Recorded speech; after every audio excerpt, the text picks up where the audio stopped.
Mr. Rozенблюмом, welcome to the main TV company in Kyrgyzstan, the public broadcasting TV company. We are glad to see you in our studio and thank you for this opportunity to interview you. I want to ask you some questions. Mr. Rozенблюмом, what is the main purpose of your visit to Kyrgyzstan? You were in Osh, Jalabad, Bishkek. What is your impression? Well, first of all, let me say I'm really pleased to be here on your station and have a chance to do this interview. It's a pleasure for me to be here today. I came on this trip to Kyrgyzstan in the capacity of the Deputy Assistant Secretary at the State Department for Central Asia, a fairly new job for me. I've been in it for about 3 months. And so this is my first visit to Kyrgyzstan in that capacity, and I came both to learn what the current situation is and get a better sense for what's happening politically, economically, and socially in the country, but also to make my introductions to government officials, to speak to people in the non-governmental sector as well, and to indicate and deliver a strong message that the United States wants to deepen and broaden its relationship with Kyrgyzstan, with the government and with the people as well, through our people-to-people contacts. What about the meetings in Osh, Jalabad?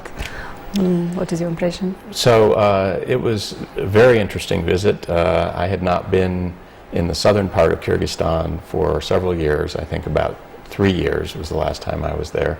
And the last time I was there was still a recovery underway from the events of 2010 and the violence in 2010. So I was interested to see what's changed since then. And I had the sense that local officials, local citizens are addressing the challenges, not just the challenge of ethnic relations, but also things like the energy situation coming up for the winter. But there are many obstacles remaining before those can be completely resolved.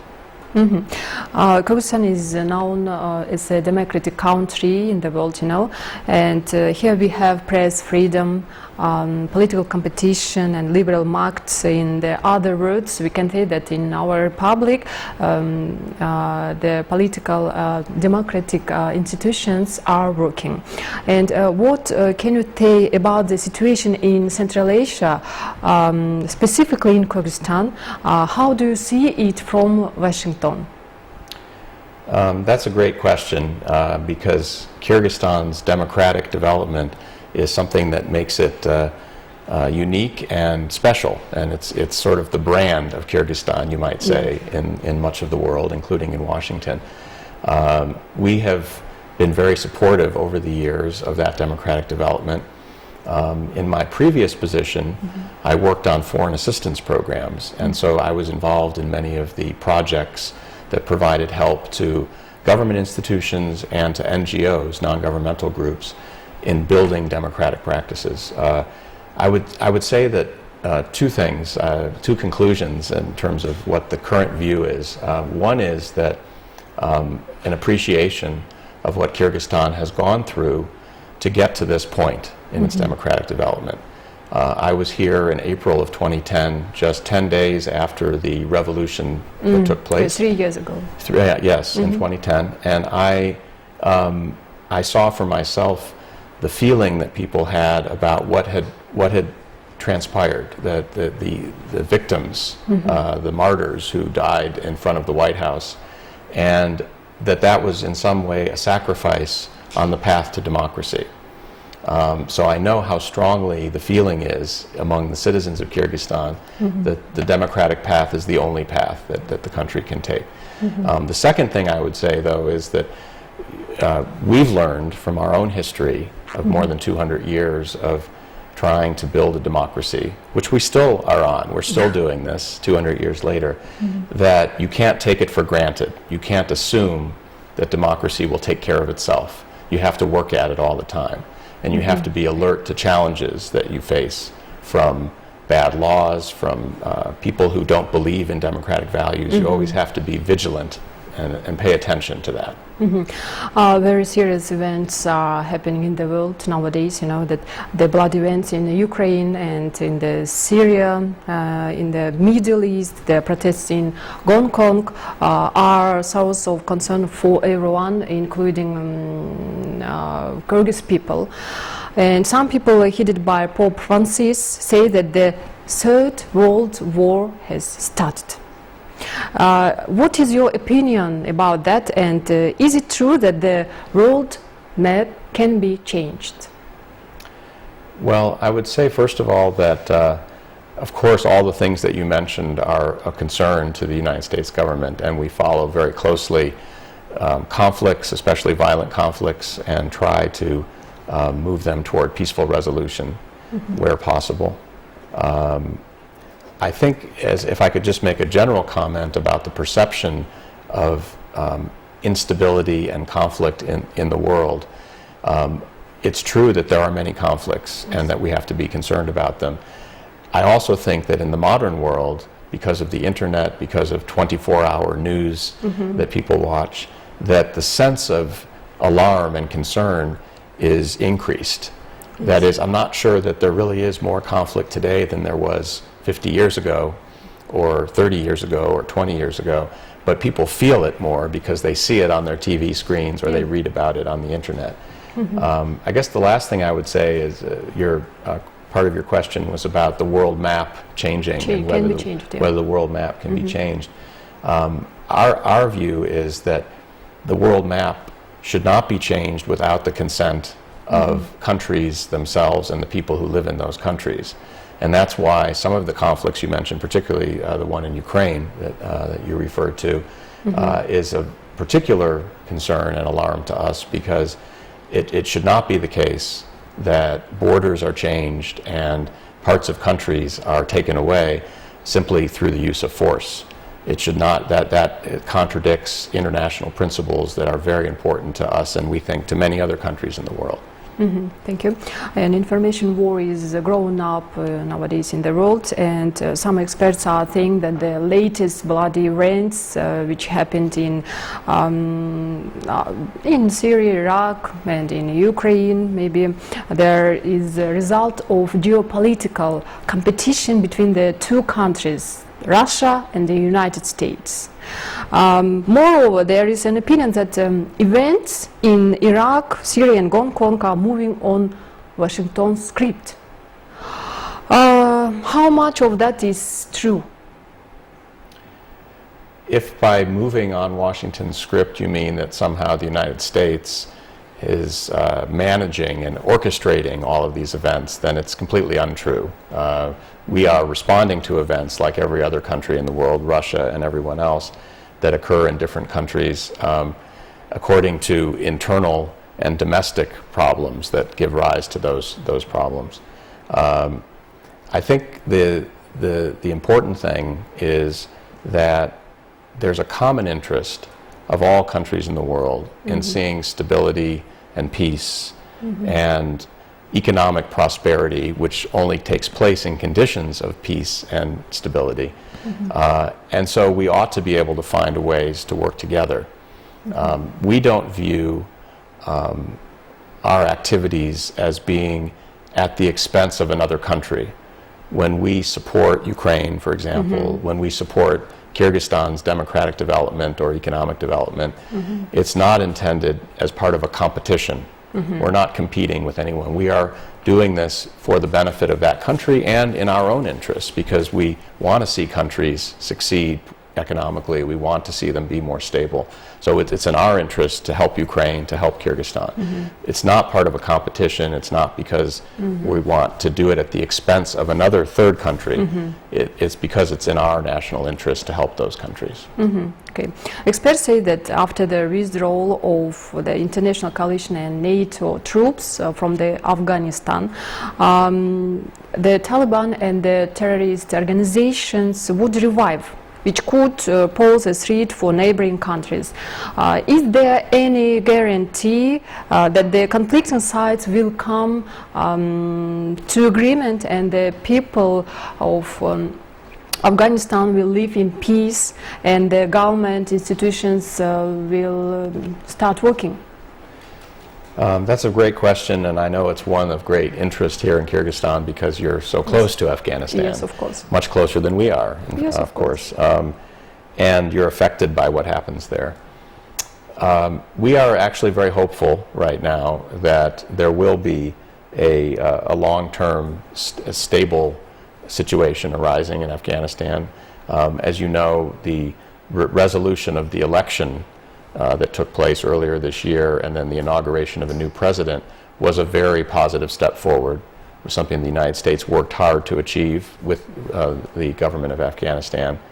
And that was an important step, and it was followed immediately afterwards by signing a new bilateral security agreement between the United States and Afghanistan, which will provide for a long-term presence of the United States in a training capacity together with other members of the international coalition to support the Afghan security forces. Your question was, is there a guarantee that there will be stability? And I would say there's never an absolute guarantee or 100% guarantee, but we're optimistic about the chances for a peaceful resolution and stability based on what's been achieved just in the past couple of months. Yes, we will hope. Okay, and now let's talk about the United States and the Kyrgyz relations. The US air base that was opened in 2000 year is gone, and now some experts say that since then the US has nursed a grudge against Bishkek. How case closure of the Manas Transit Central affected the US positions towards Kyrgyzstan? Well, let me first of all say that we nurse no grudge against the government or people of Kyrgyzstan. The Manas Transit Center was never intended to be a permanent operation, a permanent facility, and we knew that all along.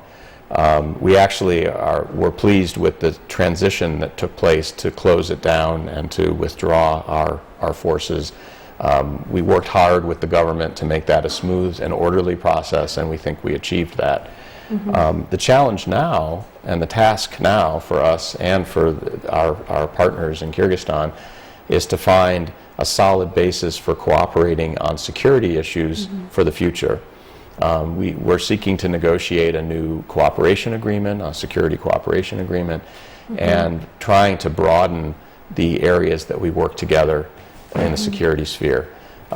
So the absence of the transit center should not interfere with that broadening of the security relationship, and certainly from our side we don't want it to, and we seek further cooperation. It was temporary, of course. And recently American business persons visited Kyrgyzstan, and they took part in their investment forum. This kind of events happened periodically, but we don't have still large investment. And what kind of barriers do you see? Well, it's no secret that Kyrgyzstan is a long way away from the United States. It's far away. Yes. And for U.S. companies to invest here, they have to find a very solid, good reason, profitable reason for them to invest that overcomes the distance and the remoteness from the United States and the markets that we trade with.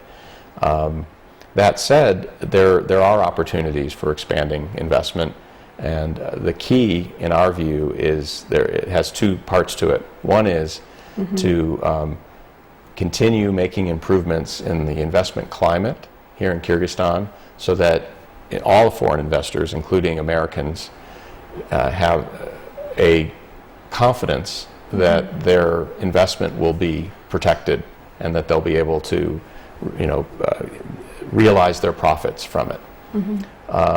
And those improvements in the investment climate are something that we know the government is committed to undertake, that we're actually helping in many respects through programs run by our U.S. Agency for International Development, USAID. And continued progress to improve the climate is very important. The other side, the second thing that's important is just information about opportunities. And that's why things like this investment forum are so important, providing information to American companies so that they know what's available, what opportunities are available. But we need to do both, and we need to have more progress on both to see more investment. Therefore, the barrier is a long distance. Yeah. Well, it is. I would say it's a medium to long-term task by both sides. Okay. Some Western liberal values may not be appropriate for the Kyrgyz mentality, and for instance, under the pretext of the democracy and human right to freedom of expression and freedom of assembly, some people block strategic roads to protect people suspected of committing crime, or baselessly decry and blame others in the press. Therefore, many people in our republic, Kyrgyz people, are disappointed about it, and when they heard the words democracy and human rights, and they disappointed about these words. And is the United States Department aware of that trend? We are aware of the ongoing process of democratizing in Kyrgyzstan, and we know that there are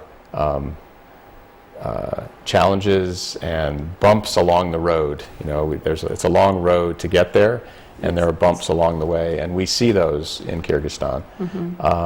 I would go back to what I said at the beginning about our own history of democratic development, which is now, I guess, 240 years or more, and a realization that every country will travel its own path towards democracy, but can benefit and learn from the experience of other countries that have gone along that path before. So our hope is that America's experience can shine a light on what it takes to build a democracy and help Kyrgyzstan so that in 240 years, that it won't be 240 years for Kyrgyzstan to achieve the appropriate level of democracy for its citizens. But it's not going to be easy, and it's still not easy for us too. We face challenges every day that we have to work through. And if we just look back over the past century, 100 years ago in the United States, women couldn't vote. And it was a struggle and a campaign to make that happen. And so it's important for all of us to keep in perspective what it takes to build a democracy. I think there was a famous former Prime Minister of Great Britain, Winston Churchill, who once said that democracy is the worst form of government you can have except for everything else, except for all the other forms. Some people say that the opposition in our republic in Kyrgyzstan has become more active during your visit in Kyrgyzstan. Do you see any connection? No, I don't see any connection. I don't know whether there could be one. I don't know what it might be. The Kyrgyz parliament is going to adopt a law prohibiting promotion of homosexuality. Most parliament members believe that it is contrary to Muslim tradition to demonstrate homosexual relationships openly and to organize public gatherings in support of homosexuality. That is the reason some people say that the West is improving foreign traditions under the guise of human rights. And what is your opinion about it?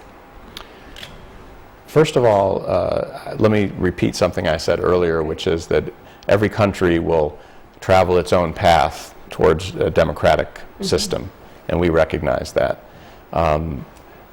However, there are also some universal values in terms of free speech and respect and tolerance.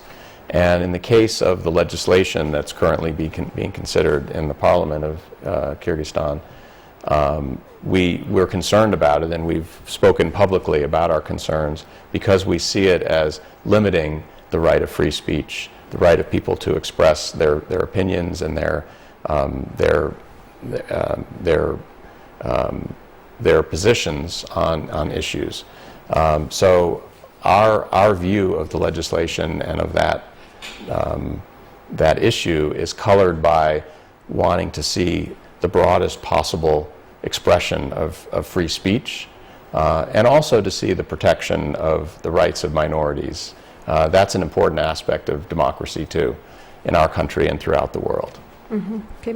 Ex-President Kurman Bekbakiev's, it's our ex-president of Kyrgyz Republic, Kurman Bekbakiev's son Maxim Bakiev has been condemned as a criminal. Nonetheless, the United Kingdom takes the position that there are insufficient grounds of his extradition. And we know that at the same time, United States authority had some questions to him. How can United States law enforcement help Kyrgyzstan to get Maxim Bakiev? I will say that we have an ongoing dialogue with the Office of the Prosecutor General here in Kyrgyzstan about the issue of Mr. Bakiev and his assets that are overseas. I met during my visit with Prosecutor General Solyanova, and this was one of many issues that we discussed. So there's an ongoing dialogue between our Department of Justice and the Prosecutor General's office here in Kyrgyzstan on this issue, and that will continue, I'm sure. It's a complicated legal issue, but it's one that we're pursuing with the authorities here in Kyrgyzstan. Okay. The United States have a lot of humanitarian and educational programs in our republic, and does the United States have any such kind of ideas, new ideas in that area? I would say that our main idea is to have as much people-to-people contact as we possibly can between the people of Kyrgyzstan and the people in the United States. That's not a new idea necessarily. It's something we've been doing all along, but we want to expand as much as we can. That includes educational exchanges, opportunities for people to study in the United States, opportunities for American scholars to come here to Kyrgyzstan as well. It also includes English language. We're doing a lot to try to promote the teaching of English here in Kyrgyzstan, which I know is something strongly supported by ordinary citizens as well as the government. And in the area, you mentioned humanitarian. We're not doing a lot of projects anymore that are strictly speaking humanitarian. We've done them over the years occasionally here in Kyrgyzstan to help the most vulnerable people. Right now, most of our focus is on economic development. And I had the opportunity earlier this week on Tuesday to attend an event sponsored by USAID, where they were closing one of their projects but announcing the opening of a new project, which will focus on the competitiveness of companies here in Kyrgyzstan to be able to produce goods that can be sold internationally. And we think projects like that are very positive for the country's economic development, and that's a direction that we want to continue to move in going forward. It was my last question for you, and do you have any closing remarks? I would just say, well, first of all, thank you for the opportunity to have this dialogue, and secondly, that I look forward to coming back to Kyrgyzstan often in the coming years in my new position, and I wish your country the greatest success in every respect, in its democratic development and the prosperity of all the people here. Thank you. And it was your first interview in our TV company, yeah? Yes, yes. Thank you for this opportunity to interview you, and it was for me, I was very, very happy to interview, and I enjoy every moment I spent with you. Thank you, and I think that it isn't your last interview in our TV company. Thank you. I hope not. Thank you.